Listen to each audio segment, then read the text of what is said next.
Hey everyone. I know things can get kind of crazy when you're juggling work and family life and money's tight. Absolutely. It's a constant balancing act. So we're going to dive into this book called Household Economics in the Home today. Interesting title. Yeah, and see if we can't find some useful tips and maybe a new way to look at things. Sounds good to me. Right off the bat, this book talks about real income, Hmm. not just like how much you earn, Right. but how well you're using that money to, make ends meet and enjoy life a little bit too. Exactly. It's about maximizing that satisfaction you get from each dollar, especially when time is super precious, like when you're working nights and taking care of a little one. Oh yeah, time definitely feels like the most valuable resource these days. Absolutely. So even if you're bringing in a decent paycheck, Mm-hmm. if you're exhausted all the time, your real income might not be as high as it could be. So like even if I'm making okay money, Yeah. if I'm not sleeping enough, or if I'm constantly stressed, my real income is actually taking a hit. You got it. Think about it. Finding a good childcare solution for even a few hours Yeah. could actually boost your real income because you're getting more rest and energy. Hmm. That's a good point.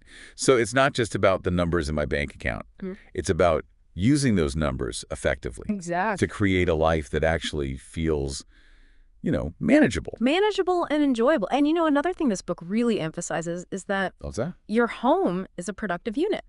Okay. But sometimes it feels like it's producing more mess than anything else. I get it, believe me. Yeah.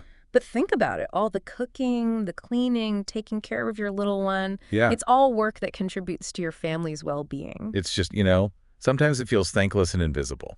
It's true, but it has economic value even if you're not getting a paycheck for it. So it's like I'm running a small business just without the profits. You could say that. And historically speaking, households were the main economic units for a long time. Oh, yeah. Before factories and mass production families produced most of what they needed, you're carrying on that tradition. Wow, I never thought of it that way.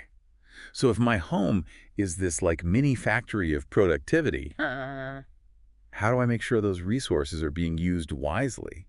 That's where this idea of the household's control over distribution comes in. Distribution. Yeah, you get to decide how your family's time, money, and energy get used. And when things are tight, like they are for a lot of people, that control becomes even more important. It's like I'm the CEO of my own little family economy. Exactly. Huh. Every decision you make about spending or how you use your time Yeah. impacts everyone in your household. It's about prioritizing needs before those extra wants. Okay, so it's not about being cheap. Right. It's about making sure every dollar counts. Mm-hmm. So we've talked about real income and the household as a productive unit. Mm-hmm. What are some ways I can actually boost my household's productivity, Mm. especially with a crazy schedule? Well, first things first, you can't pour from an empty cup. You need to prioritize rest and self-care. That's easier said than done when you haven't slept a full night in months. Yeah. But I get what you mean. If I'm burnt out, I can't get anything done. Exactly. Even just a few minutes of meditation Mm-hmm. or a quick nap can really make a difference in your energy levels. And since you mentioned your family lives an hour away, Yeah, have you considered looking online for parent support groups? that's a good idea. I haven't thought about that. Just connecting with people who get it. Right. Could be a huge help. Exactly. It's like building a virtual support system. And speaking of support, let's talk about unpaid labor. Oh, yeah, I'm definitely familiar with that. Sometimes it feels like I'm doing everything around here. And I know communication can be tough right now, Yeah. but have you thought about just expressing your need for a little more help? Even just acknowledging that what I'm doing is actually work would be a good start. I hear you. It's easy for those essential tasks to become invisible. Even a small gesture of appreciation can make a difference. What about a shared online calendar or a to-do list? Maybe. I usually just try to keep everything in my head. It could help everyone see what needs to be done and how they can chip in. Yeah, that's a good point. Uh-huh. Okay, so we've got maximizing that real income, thinking of my home as a productive unit, and remembering the value of unpaid labor. You got it. How does all of this fit into the bigger picture of economics? Well, this is where it gets really interesting. Okay, I'm all ears. This chapter explains how your household, your own little economic unit, actually reflects the three main functions of any economy: production, distribution, and consumption. Oh, right. I vaguely remember those terms from economics class, Ah, yeah. but I never really connected them to my, daily life. Well, think about it. You're producing goods and services every day. Meals, clean clothes, a loving environment for your baby. Okay. You're distributing those resources among your family, deciding who gets what and when. And you're consuming things like groceries, diapers, utilities, all the stuff that keeps your household running. Wow, it really is like my little home is a miniature version of the whole economy. Exactly. And understanding those three functions can really help you make smarter decisions. Okay, so how does that work in practice? Well, with production, it's not just about doing more, it's about being more efficient. Could you cook meals in bulk on your days off to save time during the week? Oh, that's a good idea. Or how about using online grocery delivery so you don't have to run to the store late at night? That's genius. Little things like that can really add up. Now, for distribution, Yeah. being transparent can help a lot. Even just a simple whiteboard Mm, where you track expenses and who's contributing what can create a sense of fairness. right, that makes sense. And when it comes to consumption, well, being mindful of your purchases can make a big difference in your budget. So like making a grocery list and actually sticking to it. Exactly. Every dollar you save is a dollar you can use for something that truly matters to your family. Okay, that makes sense. So we've got production, distribution, and consumption. What's next? Well, this chapter goes on to talk about different types of households and how they function in the larger economic landscape. Oh, interesting. What kind of different households are there? The book makes a distinction between what it calls domestic households, like yours, which are formed by families, Okay. and what are called institution households. Institution households. What are those? Basically, they're groups of people living together and sharing resources for a specific purpose, like a college dorm, a retirement home, even a military barracks. Ah, I see. So they're kind of like alternative family structures, each with their own unique way of managing things. Exactly. And the book dives into how things like location, income levels, and access to resources Hmm. influence each type of household. It makes you think about how differently things work for, say, a family living in a city center with easy access to public transportation, Yeah. compared to a family living in a rural area where they have to drive everywhere. Absolutely. It's all connected. And the book goes on to explore how big historical shifts like industrialization and urbanization have really changed the economic roles of households over time. It's fascinating to see how those bigger forces have shaped the way we live today. It is, and it leads to the question, do we also have the power to influence those forces? I'd like to think so. I mean, our individual choices must have some impact, right? You're right. And as we move deeper into this chapter, it really highlights how social conditions play a role in shaping household economics. Okay, I'm curious. What kind of social conditions are we talking about here? One of the key things the book points to is social tradition and convention. Basically, those unwritten rules and expectations about how families should manage their finances. Oh, I definitely feel those pressures, like the whole idea that you have to buy a house, Exactly. even if it doesn't make financial sense for your situation. Right. Or the feeling like you have to go on fancy vacations Mm. to keep up with everyone else. The book encourages us to question those assumptions and consider how they might be changing or even holding us back. For example, that traditional model of a single income household just doesn't work for many families today. Yeah, especially with the cost of living these days. Absolutely. So it's about defining what success and financial well-being truly mean for your family, Right. rather than blindly following those outdated scripts. I love that. It's like taking back control and defining your own path. So we've got social traditions influencing our choices. What other social forces does the book discuss? Well, another major factor is the role of government and how it impacts household economics. Oh, yeah, it's easy to forget how much things like taxes, social programs, Absolutely. even labor laws affect our personal finances. Exactly. And the book gets into how government policies can either support or hinder families' efforts to achieve financial stability. Things like access to affordable childcare, for example. Oh, tell me about it. If I could find reliable and affordable childcare during the day so I could actually get some sleep, Yeah. I think my productivity would go way up. It's a Yeah. major stressor right It now. makes a huge difference. The book also touches on things like parental leave policies and regulations on predatory lending. It really highlights how connected our personal financial choices are to these larger systems. We're definitely not operating in a vacuum. Our choices are shaped by the world around us, but the cool thing is, What's that? our collective choices can also shape that world. That's a powerful thought. Okay, so we've got social traditions and government policies in the mix. What else? The last big one is the relationship between households and the world of industry. We talked about households being both producers and consumers earlier, Mm-hmm. but I'm guessing there's more to it than that. You bet. This is where the book really digs into how those roles play out in real life. For example, it talks about how industrialization led to a shift away from households producing goods for sale because factories took over. Ah, so that's why I'm not churning my own butter or weaving my own clothes these days. Exactly. But here's the interesting part. While households aren't producing as many physical goods anymore, Right. we're still major producers of services, Yeah. especially care work. True. All the childcare, elder care, housework, that's all essential, Yeah, even if it's not paid. absolutely.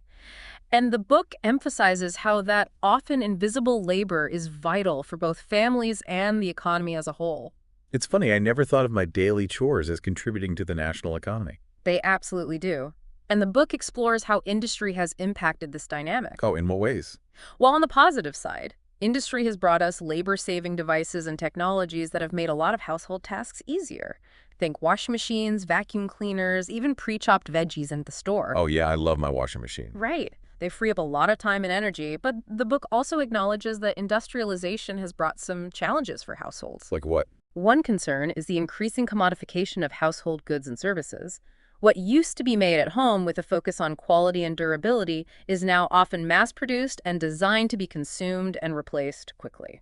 So it's like we've traded self-sufficiency for convenience, and that has its own economic implications. Exactly. The book encourages us to be aware of that trade-off and to make conscious choices about how we participate in the consumer economy. So asking ourselves things like, do I really need that new gadget? Could I repair the one I have? Could I buy fewer clothes but choose higher quality items that will last longer? Those are great questions to ask. It's about finding that balance between convenience and sustainability. Both for our wallets and for the planet. Exactly. It's about aligning our spending choices with our values and understanding that even small decisions can make a difference. Wow, this has been a lot to take in. I feel like we've just scratched the surface of this chapter. But I'm already seeing my household in a whole new light. It is a lot to process. I'm definitely feeling inspired to make some changes. That's great to hear. And the best part is, What's that? this last section of the chapter really focuses on how to put these ideas into action. Perfect. I'm ready to take things to the next level.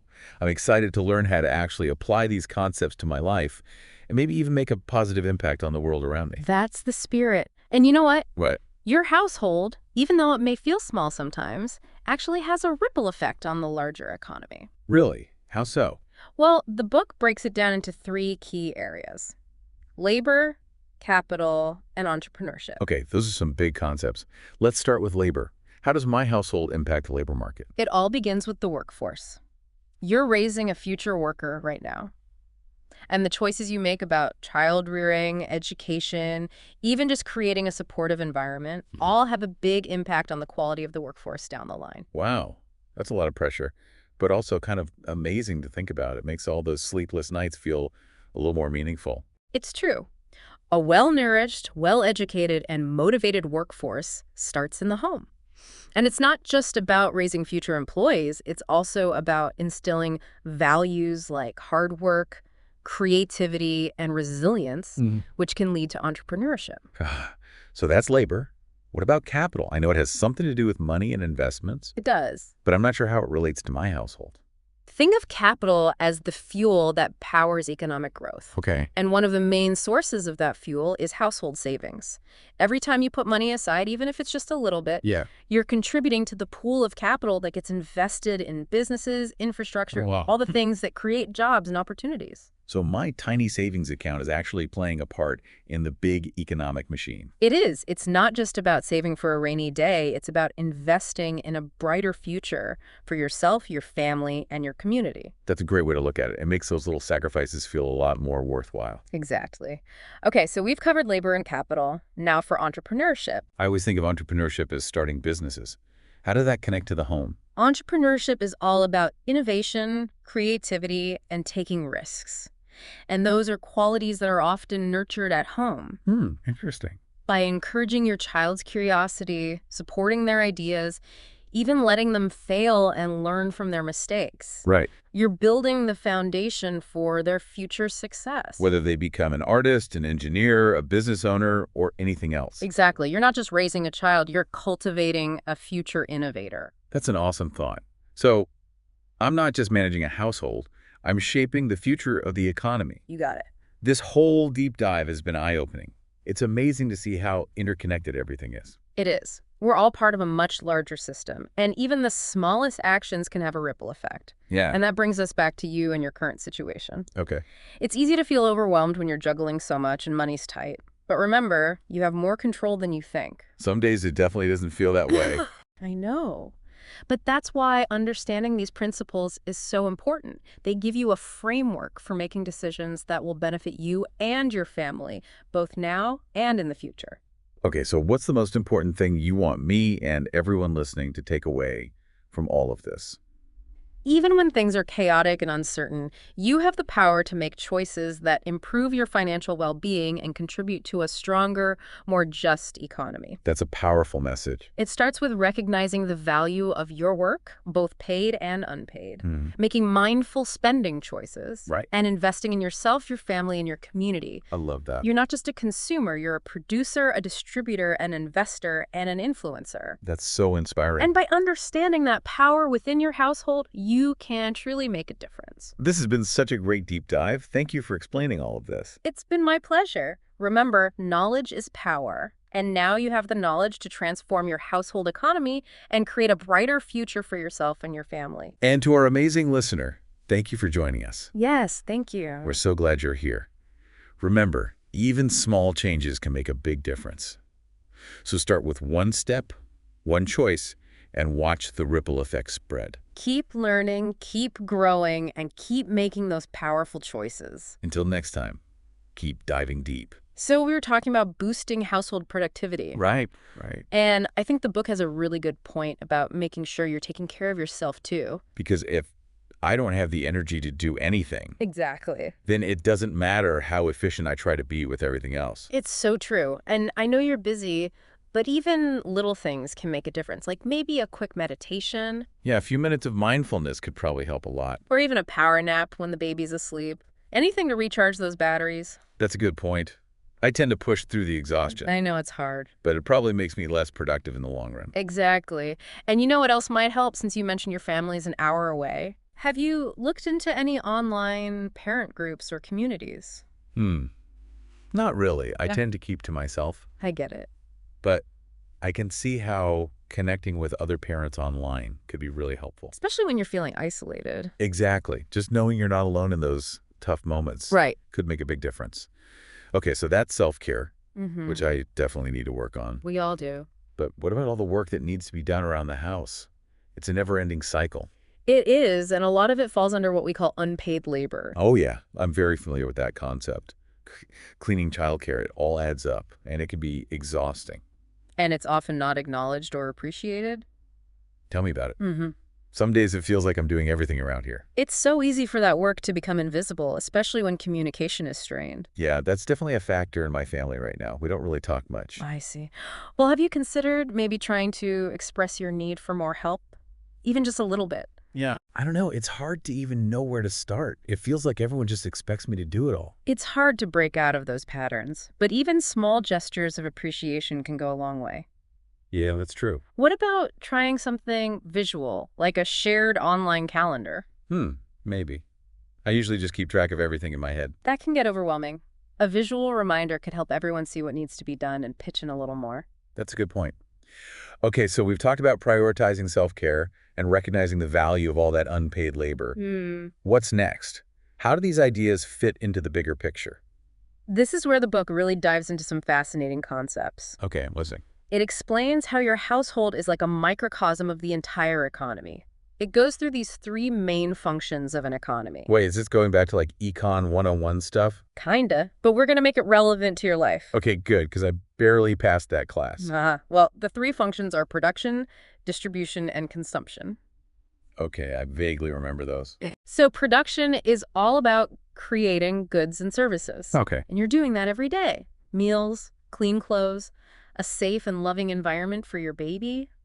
Those are all goods and services. Wow, I never thought of it that way. Right. And then there's distribution, Which is what? deciding how those resources get allocated, who gets what, and when.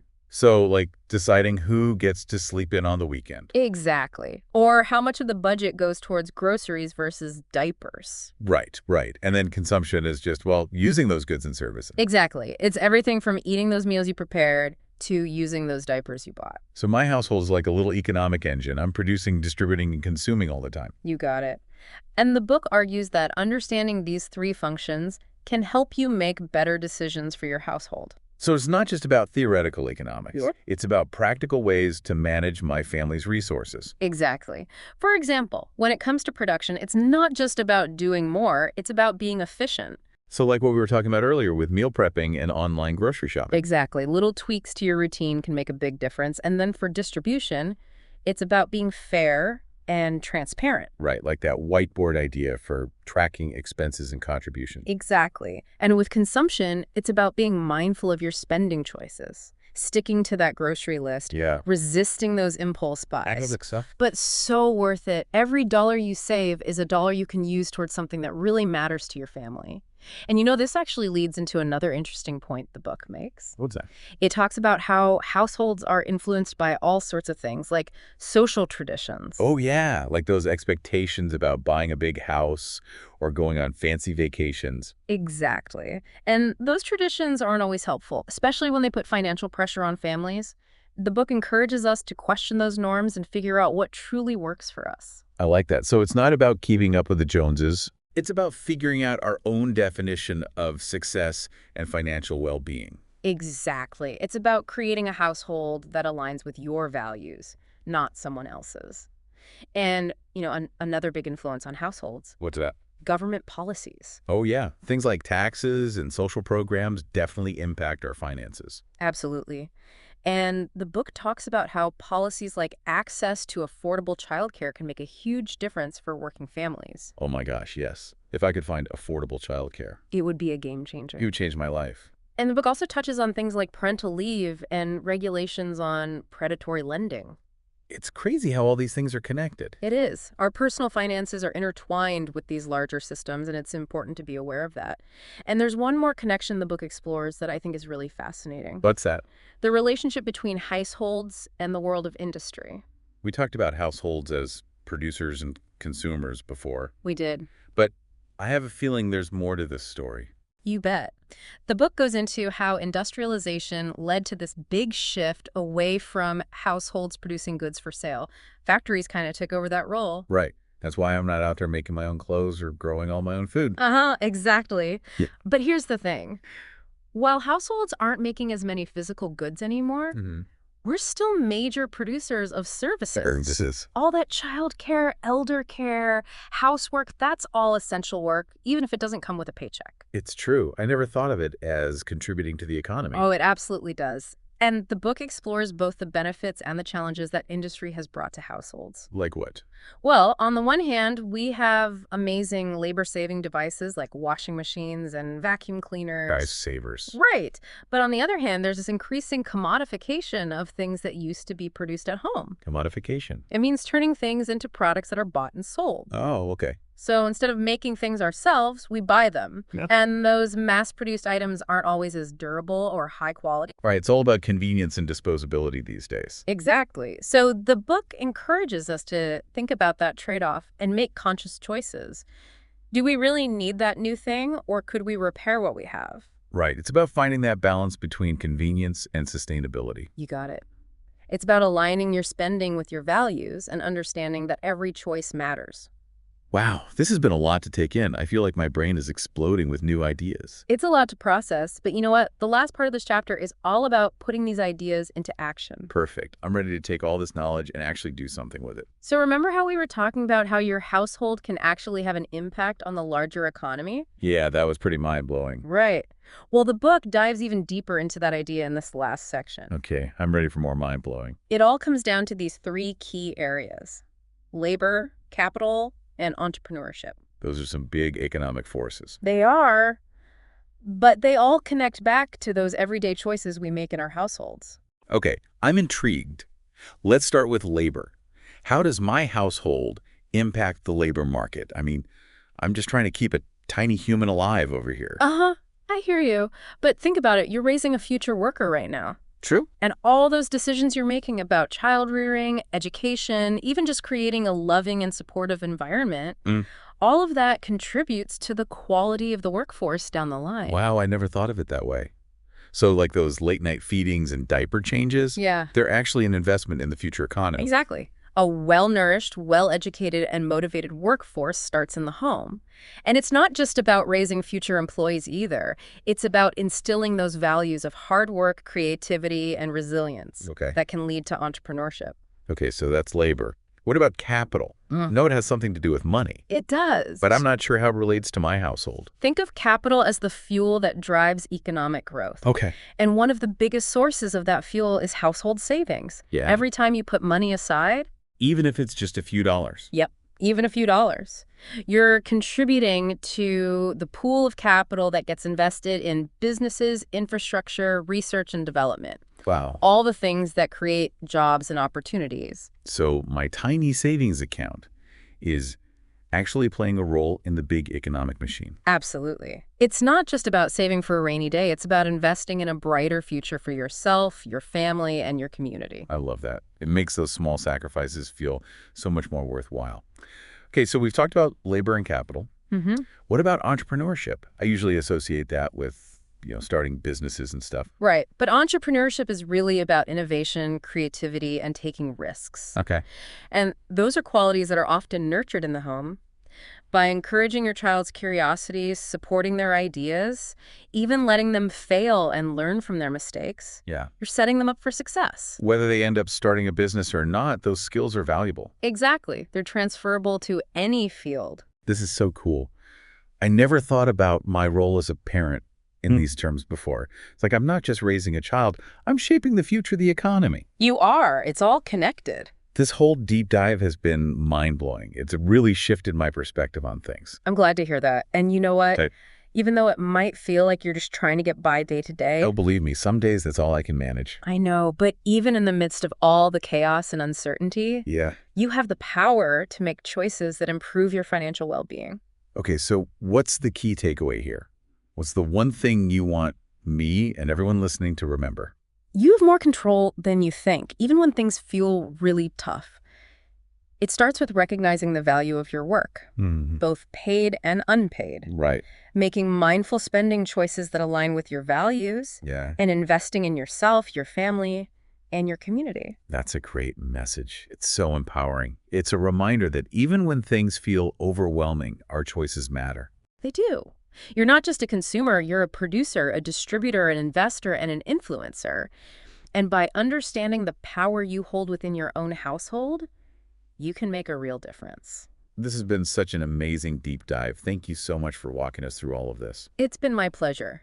Knowledge is power, and now you have the knowledge to transform your household economy and create a brighter future. And to everyone listening out there, thank you for joining us. We're so glad you're here. Yes, thank you for listening. Remember, even small changes can make a big difference. So start with one step, one choice, and watch the ripple effect spread. Keep learning, keep growing, and keep making those powerful choices. Until next time, keep diving deep.